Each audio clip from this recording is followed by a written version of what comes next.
There are teams that arrive at a World Cup because they earned it, and then there are teams that arrive because one person made it impossible for them not to.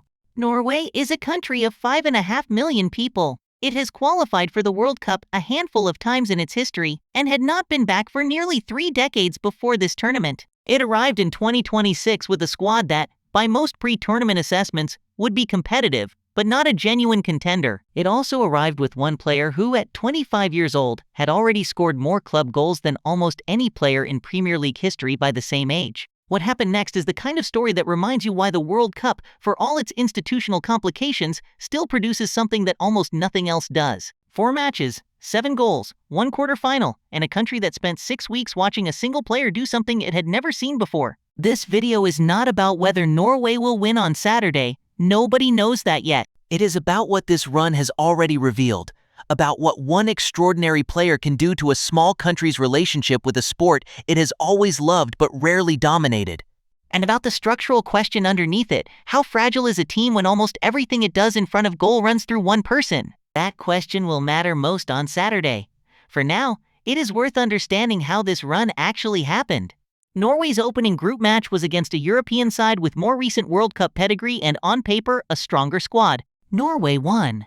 The winning goal came from a header, 6 minutes before full time, from a player 6 feet and 5 inches tall. The second group match produced a tougher opponent and a tighter game. Norway went behind, then they scored twice in 8 minutes. The second goal was a finish from the edge of the area, struck with the kind of precision that looks easy until you try it at pace, in a World Cup, under pressure. A second gold star appears in the tally, Norway through to the round of 16 with a match to spare. The third group match, with qualification secured, was managed carefully. Norway rotated, they still won. By the end of the group stage, the goals tally stood at 4. 4 goals, 3 matches, Group 1. The round of 16 produced the most complete performance of the tournament. Norway's opponent had finished top of their group. They had conceded 1 goal across 3 matches. They had been, by every pre-match metric, the stronger side. The final score was 3-0, 3 goals in the first 62 minutes. Their goalkeeper barely touched the ball in the second half. 7 goals in 4 matches. That is the kind of number that requires context to fully land. For reference, the record for goals scored by a single player across an entire World Cup tournament is 8, set in 1958. Norway reached the quarterfinal. 7 goals. A country of 5 million people cheering from the other side of the world's time zones. And, somewhere in the analytics departments of every remaining team's coaching staff, a very specific problem was being worked on. The problem is this: Norway's attacking structure this tournament has been, by most analytical measures, highly centralized around a single player.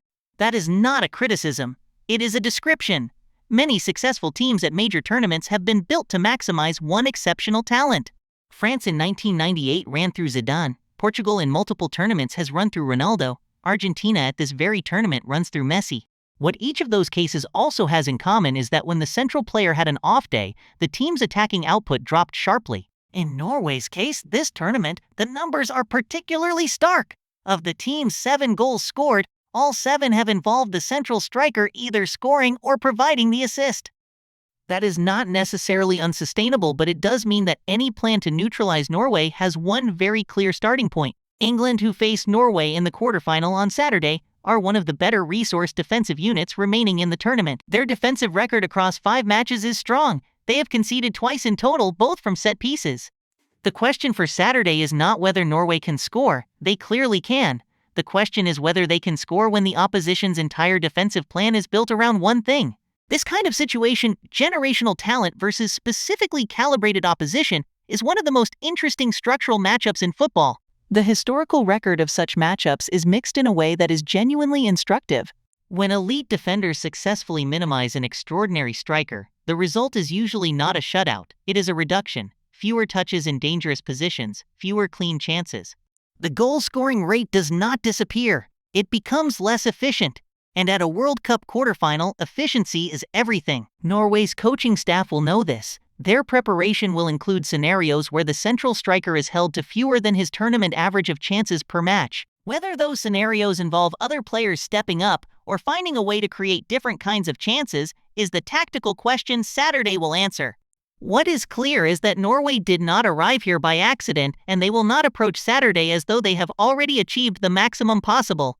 For Norway, the run to the quarterfinal is already historic by any reasonable measure of their World Cup history. For many Norwegian fans watching from home, the experience of following this tournament has been unlike anything in their lifetime of supporting the national team. The social media dimension has been, by some measures, as significant as the footballing one. During the course of this tournament, the central striker's social media following grew by close to 15 million across platforms. That number does not reflect the quality of the goals. It reflects the scale of the platform the goals created. Norway's tourism board has reported a measurable increase in international searches for travel information about the country during the tournament period. The Google Easter egg appeared after the round of 16. Searching the striker's name produces a small animated sequence at the bottom of the results page. These things are not football, but they are what football produces when a single person performs at this level on this stage. For England, the weekend's challenge is purely sporting. But for Norway, the weekend carries something heavier, the possibility of a first World Cup semi-final.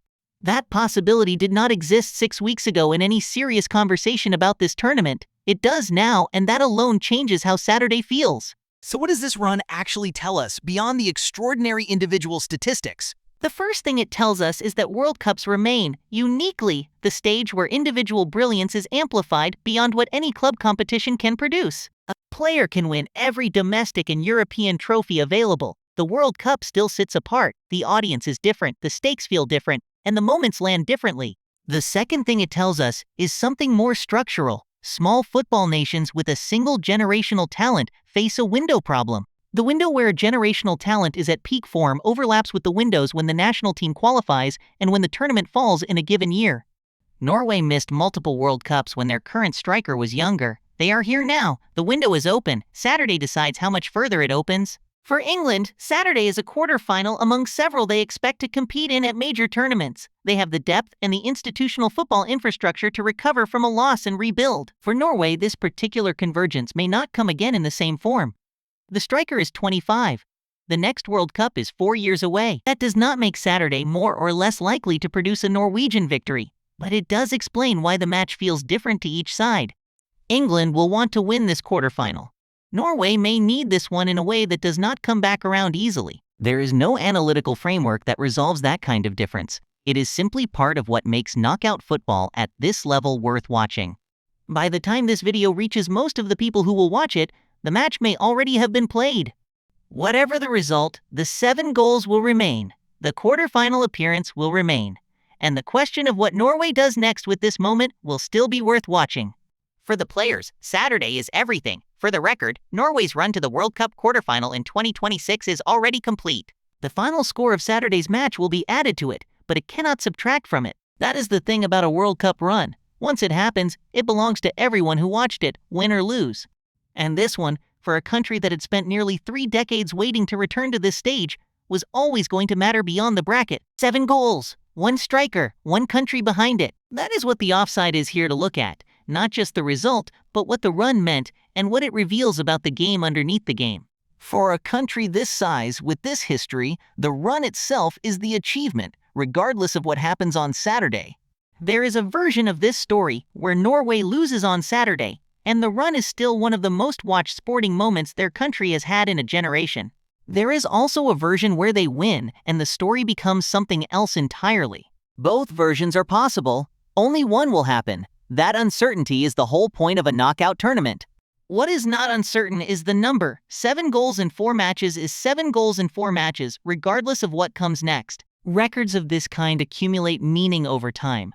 The longer they stand, the more clearly they mark the moment. A player who scores 7 goals at a World Cup and goes home in the quarterfinal is still a player who scored 7 goals at a World Cup. A quarterfinal result will be added to the record. It will not define it. 7 goals, a quarterfinal, and the longest run Norway has had at a World Cup in living memory. Whatever comes next, that is already real.